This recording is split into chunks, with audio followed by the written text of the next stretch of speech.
So, in the last lecture we discussed about undamped forced vibration.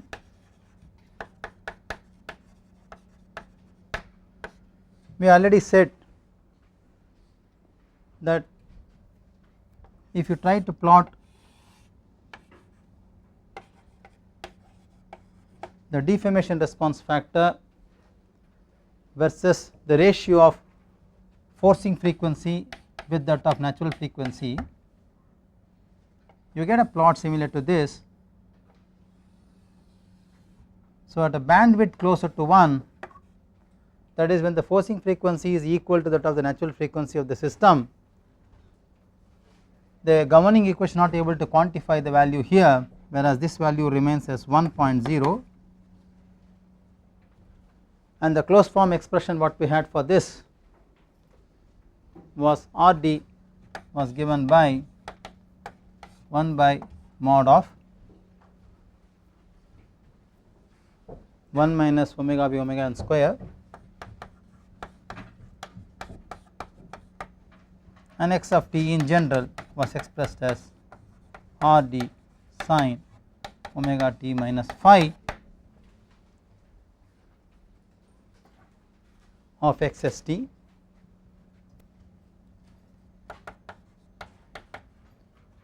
and of course phi had two values 0 and 180 depending upon whether omega is less than omega n or omega greater than omega n, whereas when omega equals omega n, this equation does not quantify the value in this band.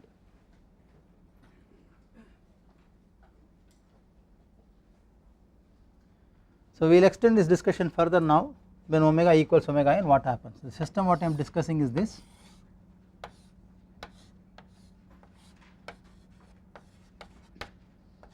I am applying f of t, which is p naught sin omega t.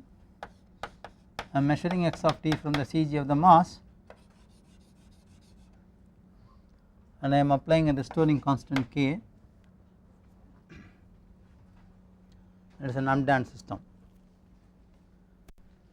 So, when omega equals omega n, so we had the equation of motion this way, ms double dot plus kx is p naught sin omega t, x double dot plus omega n square of k is p naught by m sin omega t.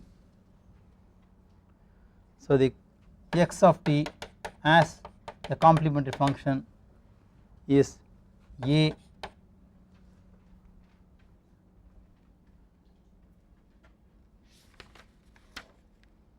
cos omega n t plus b sin omega n t.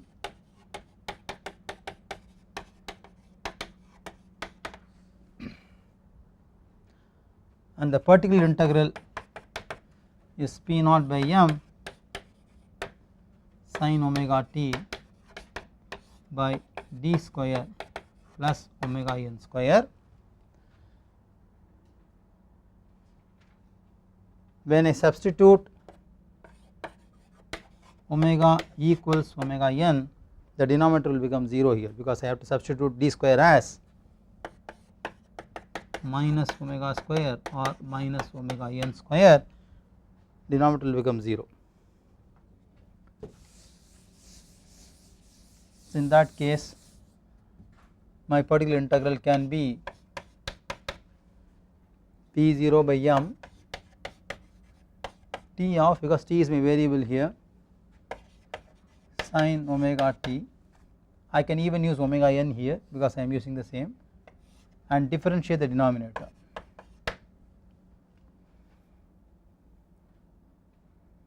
So, I can now say p0 by 2m t sin omega t by d, where d is the differential operator, that is d by dt of the argument.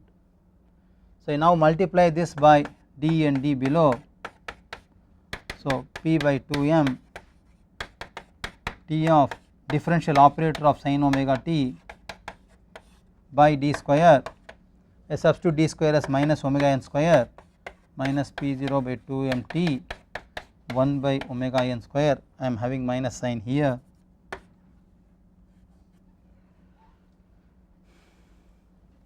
Omega n cos omega n t.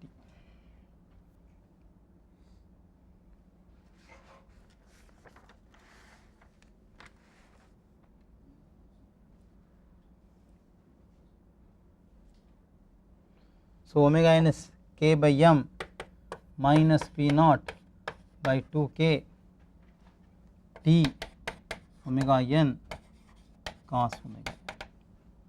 So, my total result, which will be a combination of complementary function and particular integral, will now become a cos omega n t plus b sin omega n t minus p naught by 2 k omega n t cos omega n t. It is one and the same because I am using omega and omega n same.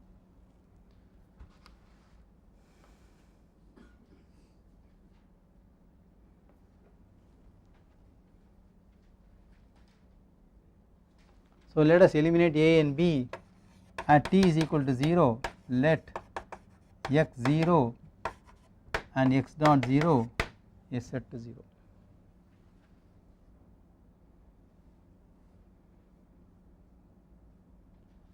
So, x of t is here, I substitute this as 0, that will give me a, and I am putting 0, this term will go away.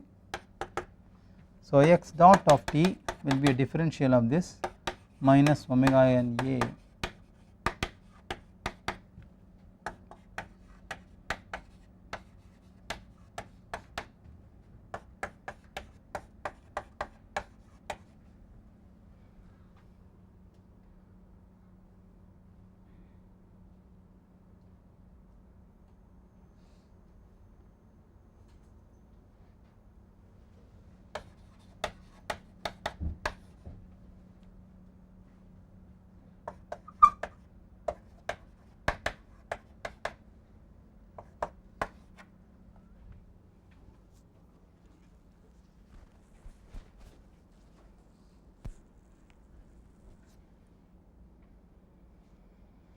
So, substituting this as 0, so this term will go away. So, omega n of b minus p naught by 2 k omega n, this term will become 1, and this term there is a t naught t value here, so it goes away. So, that way b becomes p0 by 2 k omega n by omega n. So, my final answer of x of t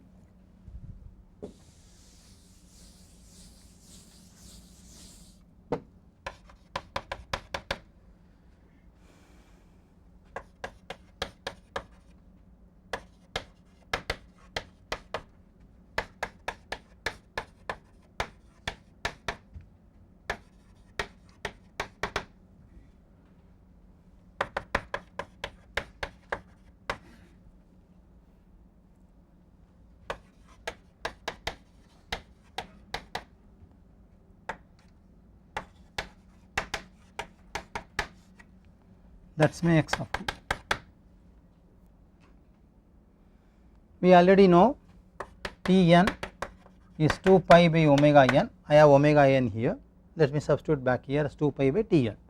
So, x of t now becomes minus p naught by 2 k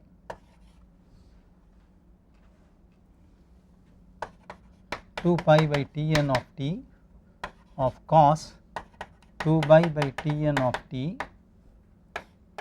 minus sin 2 pi by T n of t.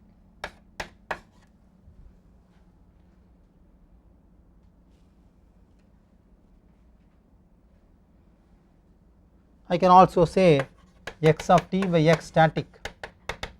X static is nothing but p0 by k. So, I will get this value as minus half of the whole equation back again, 2 pi t by Tn of cos of 2 by t by Tn minus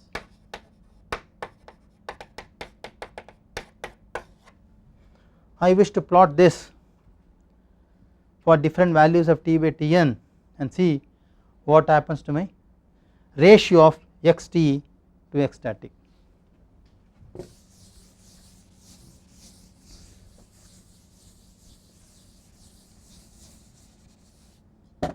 So plotting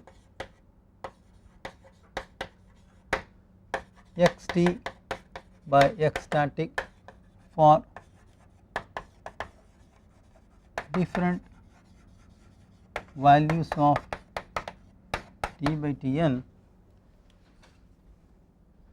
Let us try to plot this here in this format first. T by Tn, let us say what will happen to the cos component, what will happen to the sine component, then what will happen to my x of t by x static. Let us at least have samples of 3-4 values. Let us start with 0.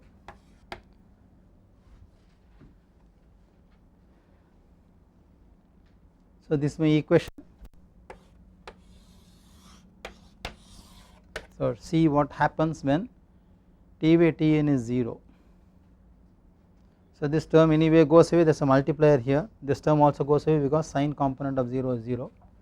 So there is nothing, the value is not there.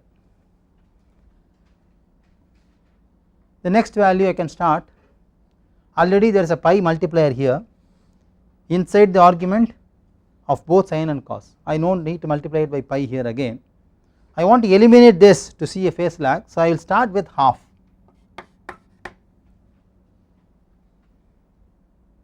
So if we substitute half, let us look at the cos argument here and see what happens. What will be the value of cos argument? Minus 1. Sine argument 0. So what will happen to my x of t?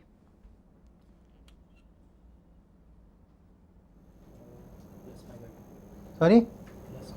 Plus pi by 2. Yeah, let us be louder. Then let us start with 1. What happens to my cos argument? Cos argument 1. I mean, it is interestingly you can either have 0 or 1 only. Let us not try another value. It will be plus 1. And what happened to my sine argument? 0. What happened to my ratio?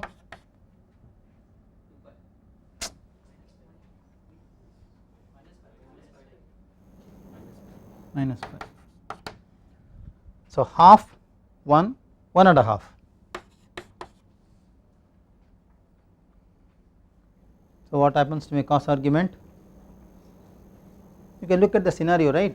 0, negative, positive, negative, so minus 1. Look at the scenario, it can keep on jumping like this. Sine argument 0 and ratio, is it alright? 3 pi by 2. Is it okay? Let us try to plot this.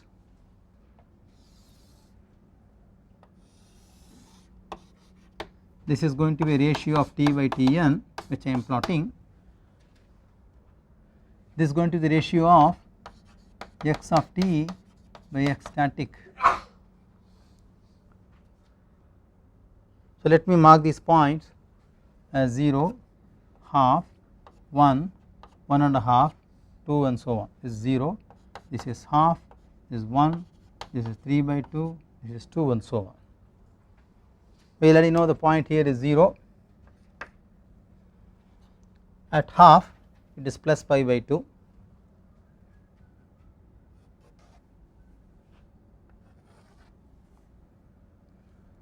So it is here, and at 1 it is minus pi, so it is here, and at 3 by 2 it is plus 3 pi by 2, it is here. So let us try to draw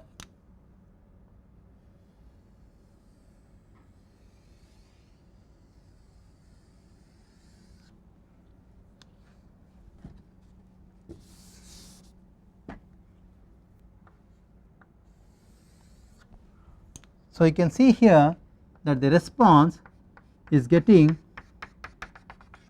increased like a bell. The positive value here is pi by 2, the next positive value here is 3 pi by 2. So, for one cycle, let us say from positive to negative to positive, one cycle the jump is pi, okay. For one cycle it will happen in the negative also, you can plot it. So, actually the plot will look more realistically like this.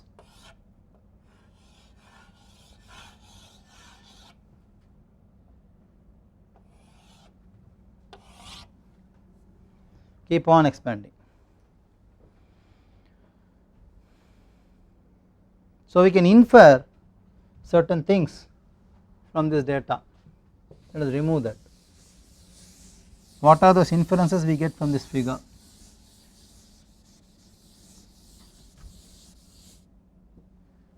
For an undamped system under forced vibration, the amplitude of the response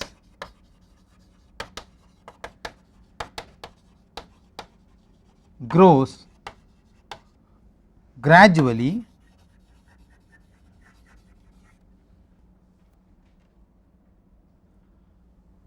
it becomes very large only after number of cycles. It takes number of cycles to become very large. Now, when the system is brittle, if the system is brittle,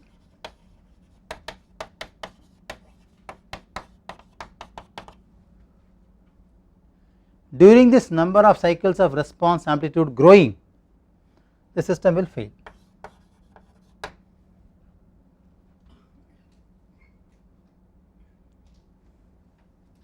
Because xt by x static, that is the response ratio, grows by pi times for every cycle. Okay. It's about 3.14 times. So, every cycle one jump 3 times, second jump suppose 6 times and so on, keep on increasing. If it is ductile, I will remove this.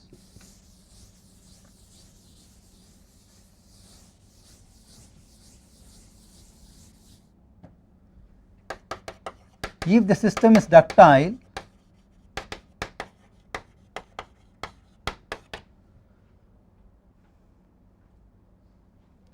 the gradual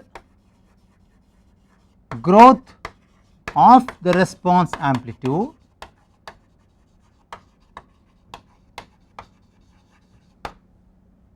will cause damage,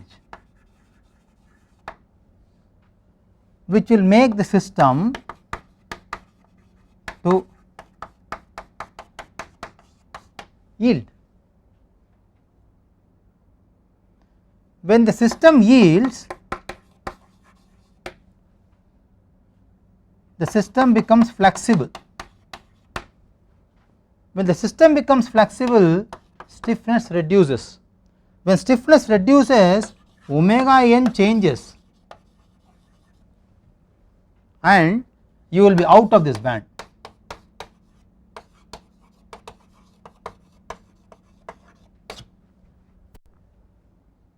Okay, you will be out of this band actually.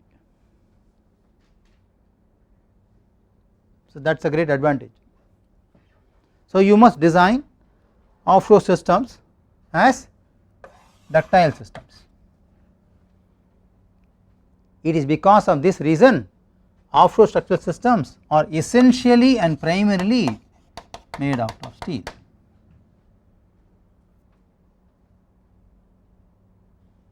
Then you may wonder that where this ductility comes into play in selection of material. We have also seen that in the primitive lectures. Look at a typical stress strain curve.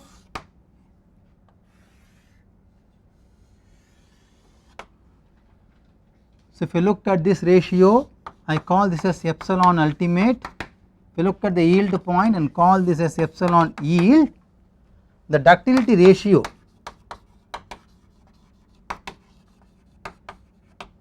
is epsilon ultimate by epsilon yield. For a classical steel which is being used for an offshore structural system, this is as high as 5 to 7. So, the material has got lot of reserve energy beyond the yield point, before it fails. But at the same time, the stiffness of the material, this is the initial stiffness, we understand the slope is actually the stiffness of this member or the material. The stiffness degrades. Okay. So, when the stiffness degrades, omega n changes. We are not worried whether it is going to increase or decrease, we cannot say that, because m is also playing a role here. What we are interested to say is that when omega n changes, you are out of this band of resonance, so called resonance. So, you will be away from the resonance band. So, system will not undergo a failure because of resonance band. That is a very important information we gain, even though the structure is undamped. This all argument is for undamped. So, what happens to damp when it is damped? That is what our next argument is. Any questions here? Yeah. Stiffness of the material or stiffness of the entire structure we have to. So, what he is trying to ask is whether the stiffness is associated to material degradation or the stiffness of the whole structure. I will give you these equations later once I complete these arguments, but still, since he has raised this question, if you are talking about bending stiffness,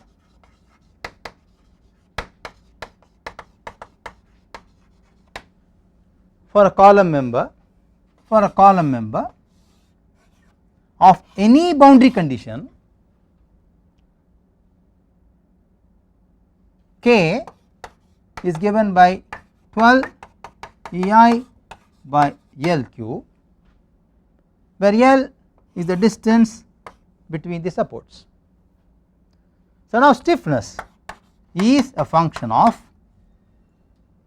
Young's modulus of the material, cross sectional dimensions of the member, length of the member. Remember, it is not a function of boundary condition. Okay, it is not a function of boundary condition.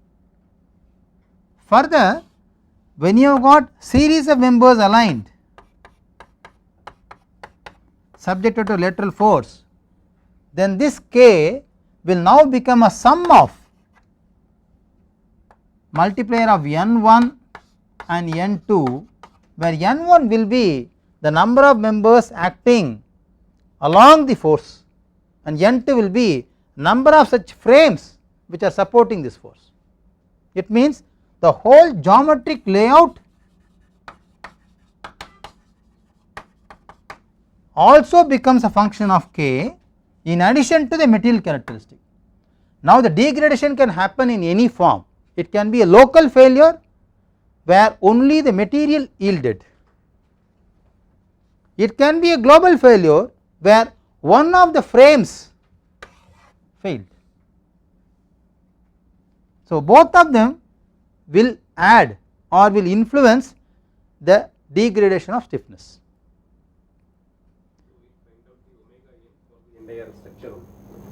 Now, what is trying to ask again, the question is what would be the omega n value at the nu. So, we have got to talk about the tangent stiffness matrix of the global system, but here I am taking a very simple example where K is a linear spring and M is a single mass point. I am not talking about a frame of this type. When you talk about this in the second module, I will explain how this will help us. In this case, K is a simple linear stiffness, which is AE by L. Okay. So, how to estimate omega in that case of failure, we will come to that, but what we understand here is when omega n changes, the structural system or the single degree freedom system model will be away from the so called dangerous band, okay. So, the structure will not fail, right, but omega will also chase omega n, because omega is also increasingly changing as far as we are concerned in ocean structural systems. So, we are not going to discuss that application problem now, we will talk about the next module where we take examples of dynamic analysis of different offshore structural systems, and we will see how we can interpret these results at that time. Now, we understand very simply that my omega is a single value which is P0 sin omega t, whereas omega n is a single number which is simply k by m, and k is not a function of geometric layout, nothing like that, we have a single value. So, when this is equal, I have a resonance band. Now, this will not be equal because stiffness will degrade. Why? There is an yielding happening if it is a ductile system, okay. So, that is what the catch here is. Any questions here? Now, our argument is even when the structural system is not damped, there is an automatic phenomena which takes the system out of the resonance band, but one dangerous part here is the ratio of response, that is xt to x static, keeps on increasing without any upper bound, okay. It takes large number of cycles to reach a very large value, but hypothetically it can reach an infinite value also from this figure, is it not, keeps on going, it is like a bell, keeps on going, there is no upper bound on this. What happens when I introduce damping to the system? So, that will make interesting for us to understand what would be the difference. So, now we look at the damped system.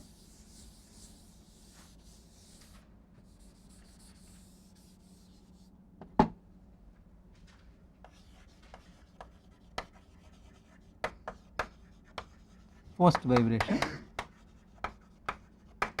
of course single degree freedom system models. Okay, we are focusing on single degree. So, the conceptual diagram will look like this.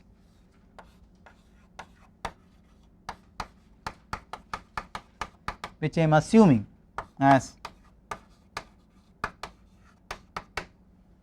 I am measuring x of t from the CG or the mass center of this, I have restoring component k, I have damping component C, I am using a viscous damper model here.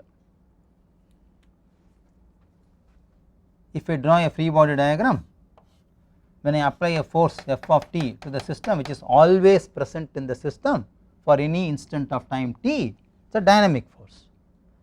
The restoring components will be stiffness multiplied by the displacement, and I am using a viscous damper model. So, C multiplied by the velocity, we already said this, and I know using Newton's law this force should be mass into acceleration, which will be mx double dot, which will be equal to f of t minus of this, because they are opposite in nature. So, I should say kx minus cx dot. So, I will get mx double dot plus cx dot plus kx as f of t as my equation of motion.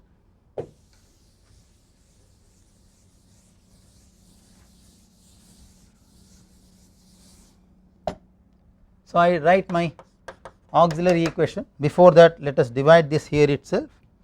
I think x double dot plus c by m of x dot plus omega n square of x is f of t by m. So, it is d square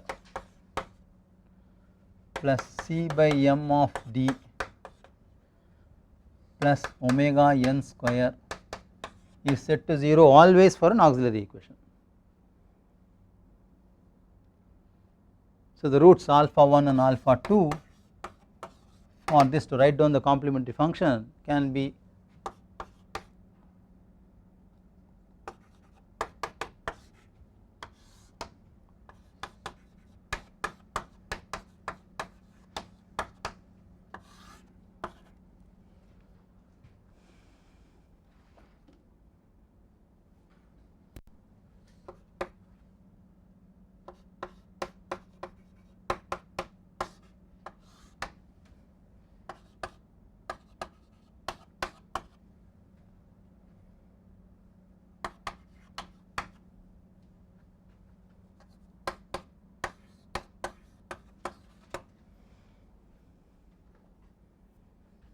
So, we already know C by Cc is my damping ratio zeta and Cc is C by 2m omega n. We already know this. Now, in this argument inside the parenthesis term what we call discriminant, there are two cases. C by 2m can be less than omega n, can be equal, can be greater. So, under damped, critically damped and over damped. Let us talk about the first case where C by, so let us talk about an under damped case.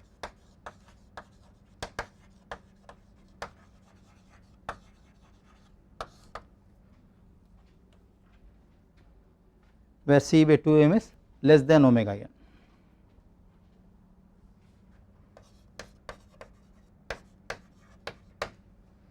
So, you can rewrite this equation as minus C by 2m plus or minus root of minus omega n square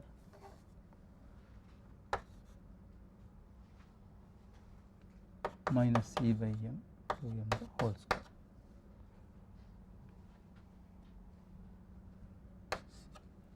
So, it can be minus C by 2m plus or minus I omega n root of 1 minus zeta square.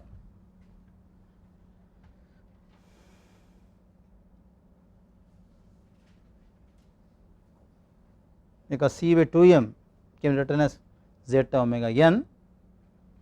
So, zeta square omega n square common out 1 minus zeta square. So, we already know the damped frequency is 1 minus zeta square. So, I can say minus C by 2m plus or minus I omega d. So, this becomes my real part, this becomes my imaginary part of my root. So, I can write the complementary function as x of t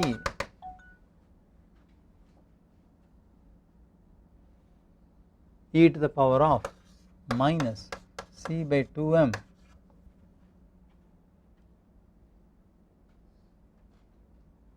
of t of a cos omega dt.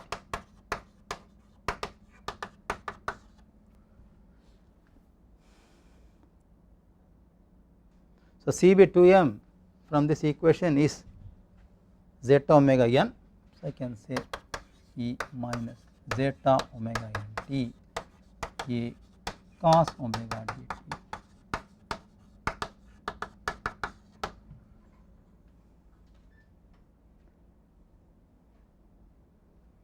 So, I have to also derive the particular integral for this problem, which is P0 by m sin omega t by d square plus C by m of d plus omega n square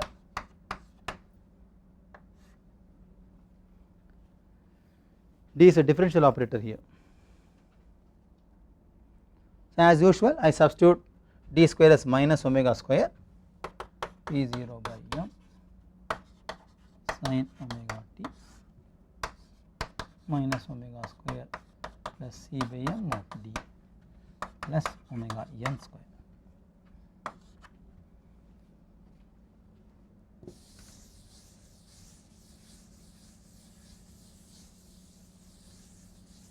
Try to simplify this further. So, I can say P0 by m, that is omega n square sin omega t. So, 1 minus omega by omega n the whole square. C by m is 2 zeta omega n. C by m already we know is 2 zeta omega n. I have taken omega n square out, so plus 2 zeta by omega n of t.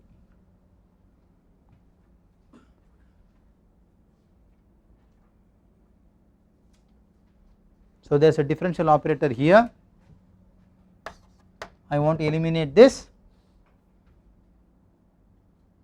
So I can rewrite this equation slightly in a different form. I say P0 by omega n square is k by m. I can straight away say P0 by k. Okay, it's k by m.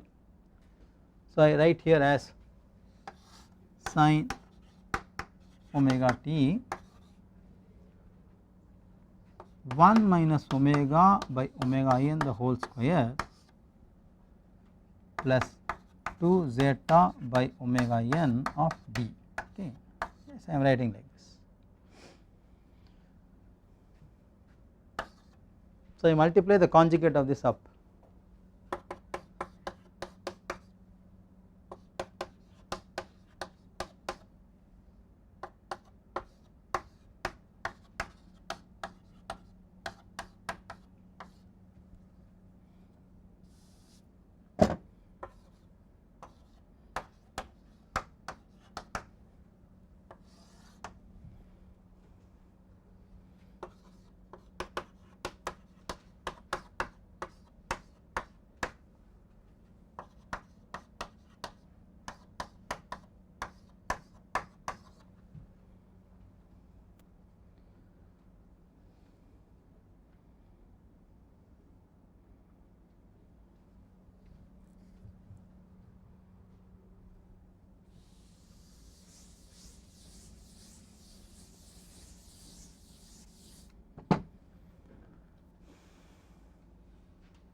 So now you substitute d square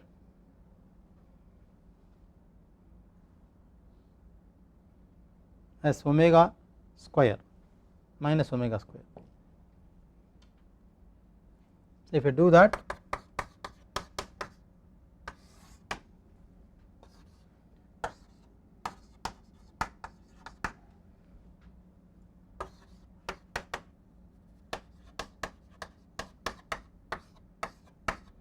it becomes plus,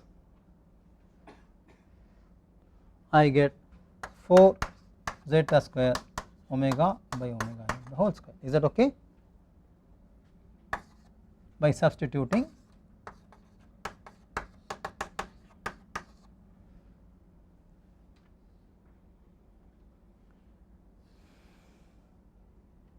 so let me take this component multiply by sin omega t and expand it, because I have a d here. D is a differential operator on sin omega t. Let us expand this. So let us do that. P0 by k 1 minus omega by omega n the whole square of omega t by 1 minus omega by omega n the whole square of whole square minus plus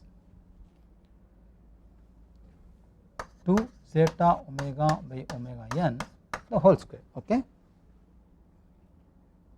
of sin omega t minus P0 by k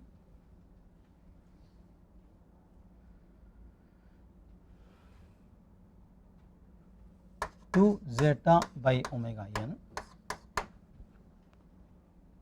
of differential operator on sin omega t. So I should say omega cos omega t by 1 minus.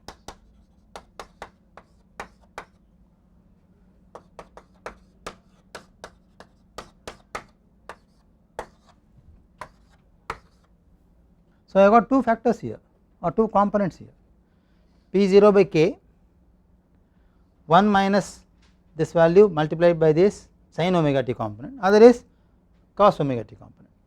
Both of them are function of forcing frequency. So I call this as C and I call this as D. D is not a differential operator, some constant. So I can rewrite this expression as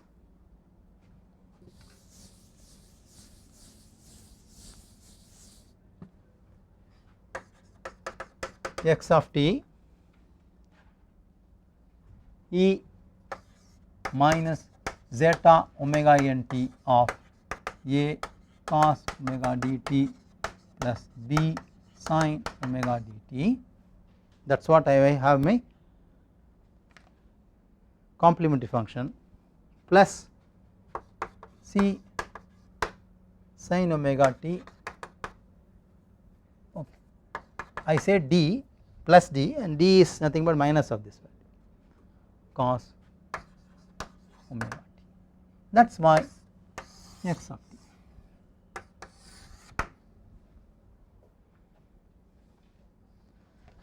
Now see here, the inferences from this equation are the following. There are 4 components in this result. 2 of them are multiplied by an exponential decay function because it is e power minus. So the a and b components will decay because there is a decaying function multiplied here, and they are also function of omega d, which is in turn function of omega n, is it not?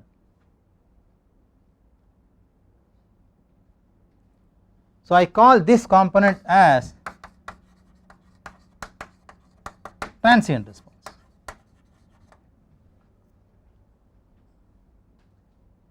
Because A and B depends on initial condition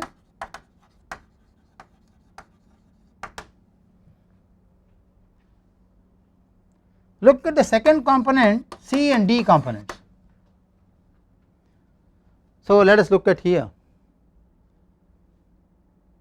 The C component, though we call this as a constant, is only for us to easily write the equation, right. This is not a function of any initial condition, okay. So C and D component is what we address as steady state response.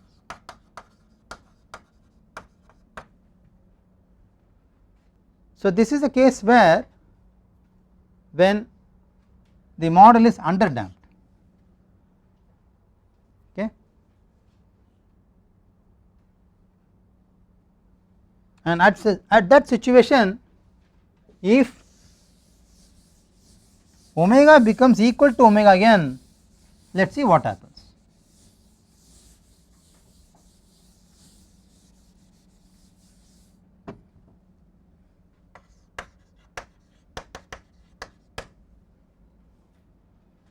Now I have a fundamental question to you.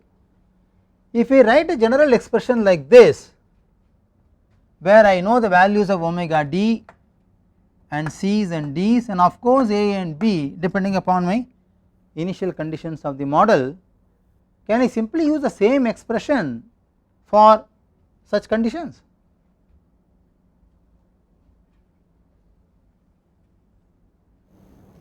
Yes or no?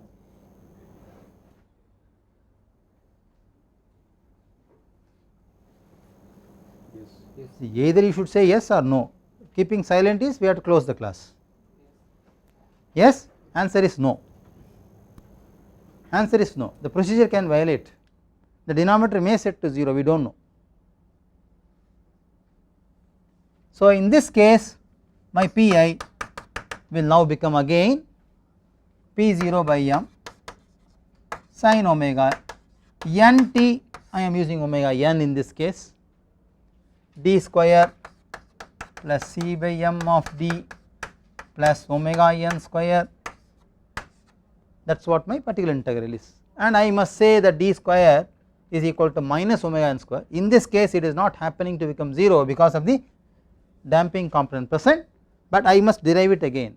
So, I must say P0 by m sin omega n t minus omega n square plus C by m of d plus omega n square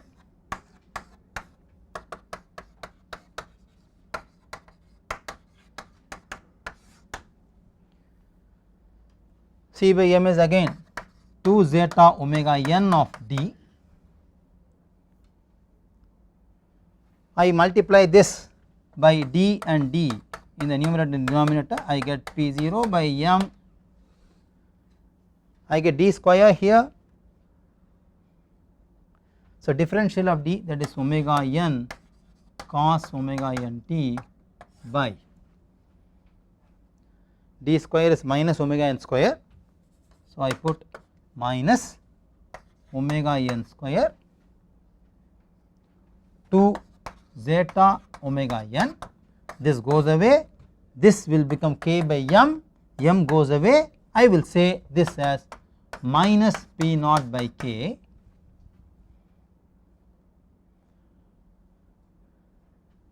I should say 2 zeta k cos omega n t. So, my x of t will now get replaced as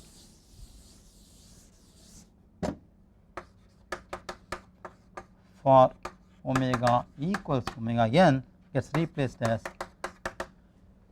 e to the power of minus zeta omega n t of a cos omega dt plus b sin omega dt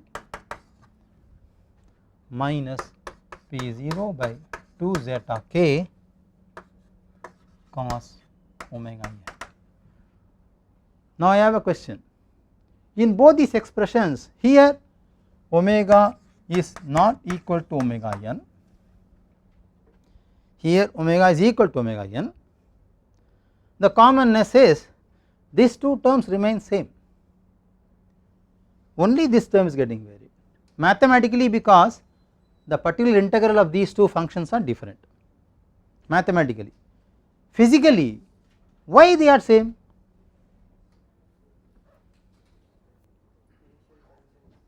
Sorry, yeah, you can come up any answer, let us see.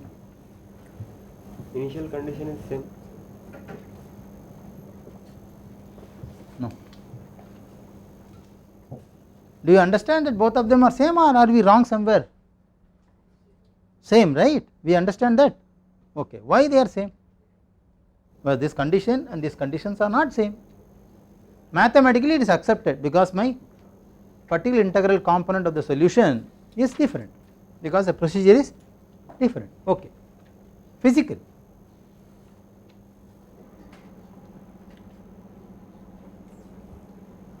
Just because they are same and we have identified them as transient response, it is because of this reason transient response does not influence any of the conditions in the reality.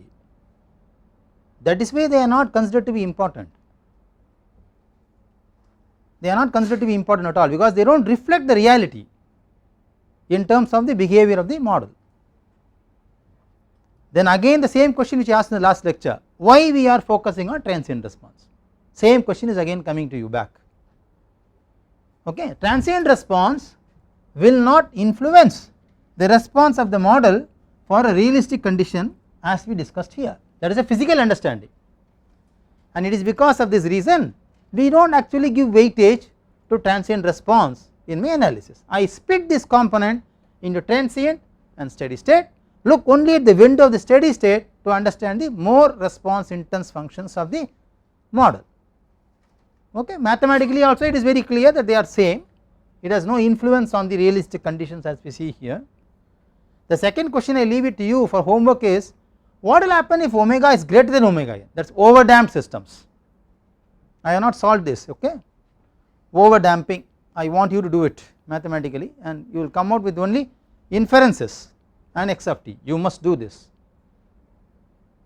So, we stop here. If you have any questions we will be answering it, otherwise we will continue in the next class. Okay, thanks.